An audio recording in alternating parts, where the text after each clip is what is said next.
Hi, my name is Casey Reeves, and this is your quote of the day. Do you want to know who you are? Don't ask, act. Action will delineate and define you. By Thomas Jefferson. Good evening, delegates, and happy July. You're watching the Ridge Report, and I'm Logan Slane. And I'm Cassidy DeStefano, and here's your daily report. Today we shift our focus to the presiding officers here at Kona. Presiding officers, or POs, are responsible for serving delegates with helping them get in touch with the Blue Ridge spirit.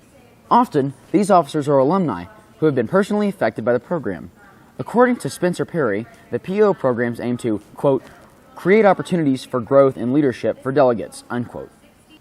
Well, delegates, Kona has already passed the halfway point and the return trip home looms ahead.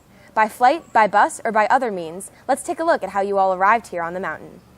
It was a really strenuous hour and a half. And took a 5-hour drive here. 17 to 18 hours. I think it was 10 hours. A 15-hour drive all the way up here. As we were on the bus for 20 hours. We took a 25-hour bus ride overnight to here. On the plane, there was a lot of turbulence, and I got a little bit nauseous, so I was really indisposed for most of the flight. As we waited for them, we kept getting calls that said, hey, we'll be there at 9, we'll be there at 10, we'll be there at 11, and then 12. So finally, we crammed ourselves into 2 tiny YMCA minibuses. And our director tells us, hey, we're going to pick up some Missouri kids for getting on the bus with us. And as soon as they do, we all start talking. We all start having a fun time. It is really neat, actually. Now I'll pass it off to Carter Couturier with the weather. Thank you. So it seems like conference will be ending on the same warm note that it started with. Wednesday's temperature will be 88 degrees and Thursday's temperature will be 84. Both will have extremely high heat indexes, so be sure to be hydrated. However, the key will be the precipitation, as both days have very outdoor-oriented activities. Wednesday is the hike, but it also has a 65% chance of precipitation. Likewise, Thursday is the closing ceremonies with a 68% chance of precipitation. While there are mechanisms in place to make sure these events still happen despite the precipitation, we would like to have the events as planned, so pray for no rain. In other news, I'm here with Mr. Clement Duran, the founder of the Youth in Government movement. While he's not much of a talker, he is currently wearing a lanyard with many state pins. If you want to join in on the action, just get one of your state pins and pin them on. Back to you.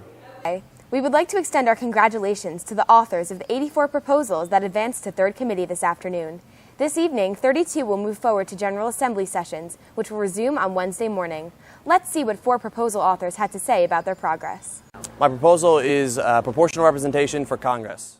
The biggest con I've heard is the concern is geographical representation.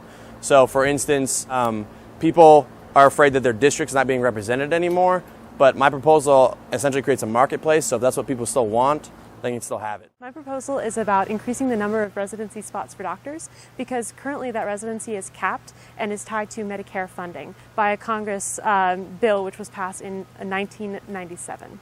I think there's controversy in that it involves repealing a federally passed bill, and a lot of people are very hesitant to accept that fact. My proposal is on thorium energy. So thorium is a replacement for uranium in nuclear reactors. So I think what I've been able to do is introduce kind of a new concept to people and kind of calm a lot of fears that they have. Thorium is much safer than uranium, and it has a very high energy output. Free time will be held tomorrow from 12:30 to 5:30. Those going on the Biltmore trip, please remember to bring your ticket for departure, and lunch will be provided, so do not go to the dining hall.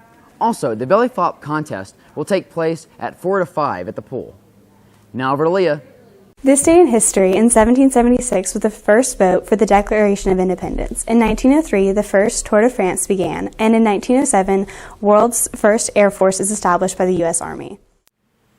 That's all your news for today, delegates. I'm Logan Slane with the Ridge Report. And I'm Cassidy DeStefano. Have a great evening.